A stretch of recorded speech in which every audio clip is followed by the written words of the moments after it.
This is episode 142 of Zen and the Art of Real Estate Investing with my guest, Marco Santarelli. Marco is an entrepreneur, investor, author, speaker, podcaster, educator, and the founder and CEO of Norada Capital Management and Norada Real Estate Investments, the largest nationwide provider of turnkey investment property. Marco, welcome to the show. Jonathan, it's an honor to be on your show. How are you? I'm doing well. Thanks so much. And yeah, it's great to have you on the show so we can talk a little old school investing because I Yeah, know you did your first flip at 18 years old, right? that's correct. I jokingly say I had to wait until I was 18 to buy my first rental property, knowing that I wanted to get my first rental at the age of 16, Yeah. but I couldn't qualify for financing. So I had to wait till I was legally an adult.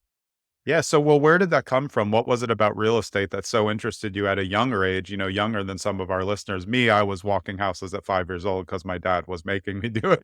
But what about you?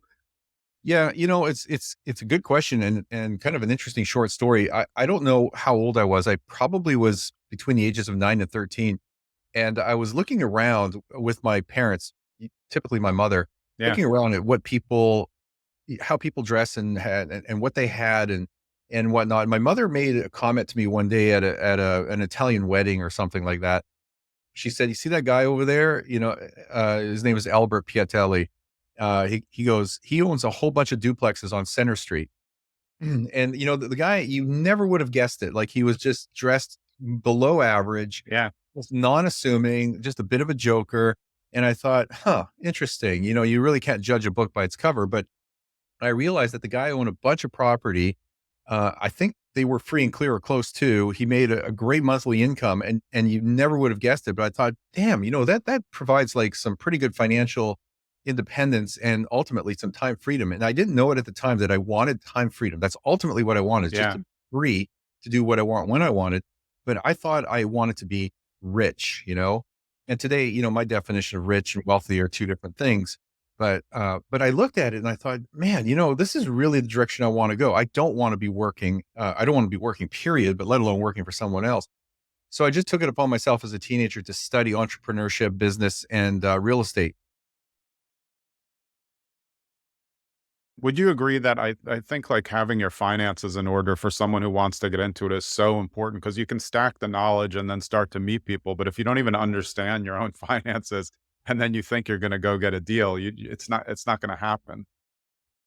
Yeah, I think you do need to understand your finances, but that doesn't necessarily mean that you're running a budget. Like long, long, long time ago, I started creating a budget. I was tracking my stuff into it quickened.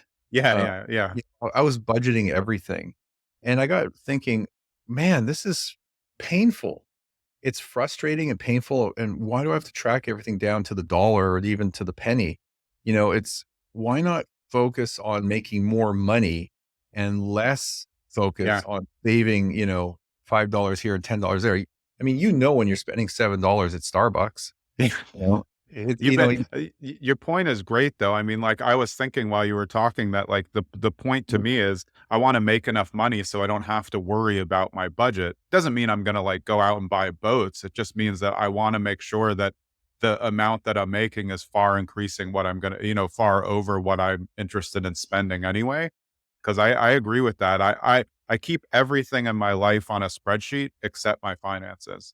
Because of that reason, I understand already that I put the scale in, which you can get from education and action, which you can't get from ignorance. There's no scale to ignorance. It's the scale going the wrong way. Mhm. Yeah, I think budgeting is good for people who have a spending problem that they don't know where their money is going and they're out of control, and they really need to put their debt under control and their spending under control. And, love them or hate them, that's more of a Susie Orman and a Dave Ramsey mentality. Yeah. But the reality is you can't save yourself to wealth. You'll never be able to save enough, become wealthy. You need to figure out how to grow your top line while you're, managing your expenses. Because if you can't do that, you'll never get ahead. All you're going to do is manage what you already have. You're just not going to get ahead.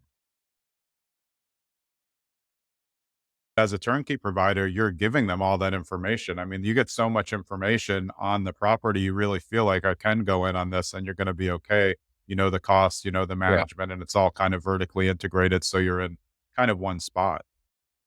Yeah, and it brings two concepts to mind, which I think are interesting for your audience to understand. One is understanding that depending on where you live, you might not be in a good market to be investing, and a lot of people are taught or indoctrinated into this 1 hour or 2 hour rule or radius of investing or where you live. Well, if you're in San Francisco or you're in Washington D.C. or in a very expensive market, that rule goes out the window. You're not Yeah. going to find anything that makes financial sense if you're in an expensive market. It's just too expensive and the rent to price ratio is just far too low for that thing to cash flow or generate an Yeah. attractive cap rate or a cash on cash return. So you have to look elsewhere, which is one of my other, rules in my 10 rules of successful real estate investing. And that is to be market agnostic. You can't be married to any one market. You have to look at the country as a, as a, you have to look at the country as a country that has over 500 metropolitan statistical areas, which means that you can choose to invest in any one of those markets. You're not tethered to where you live. It doesn't have to be in your backyard. And when you open your eyes and you look at it that way, you realize, oh man, there's all kinds of places I can invest where I have better cash flow, better rates of return, and higher appreciation potential because, all markets are local. They all do different things at different times. And so you will have greater opportunities in other markets when you start comparing one to another to another. So if you become market agnostic, the world is your oyster, as they say.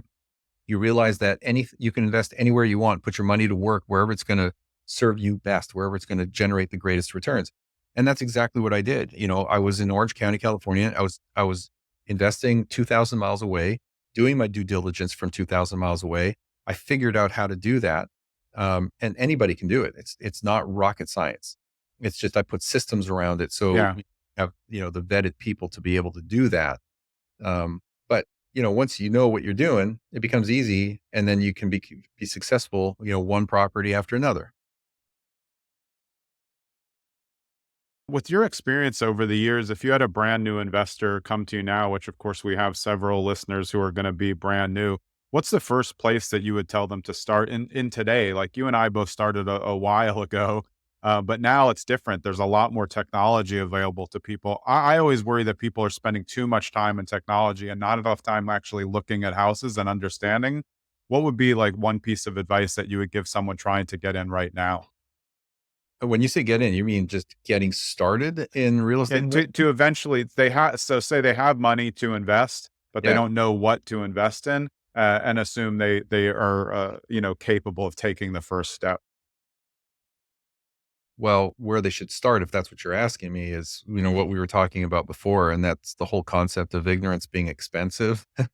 Yeah, You know, I mean, really, the starting point is to educate yourself as much as you can about real estate in general, real estate investing, and that doesn't mean you have to become a real estate agent or an expert in any one thing, like really deep. Just have a good understanding about different concepts and investing in general, so you can have an intelligent conversation with somebody or your team when you build your team to be real estate investing in real estate, and then start figuring out with your team where you should be investing. Is it just a matter of baby steps? Part of it's the education, but part of it is just defining what is it you're looking for. What is it you want when you want to invest in real estate? Is it a single family home? Is it in the Midwest? What kind of market? What can I afford? And that doesn't mean investing in the cheapest property possible. yeah, That's yeah, not the better deal. In fact, right. that's actually making a mistake because you have to downgrade yourself to a C or D class neighborhood when you really should be focused on B plus neighborhoods. Um, but it's just being clear on what you want, educating yourself, building the right team around you, people you can talk to, learn from, ask questions, and allow them to help you and educate you.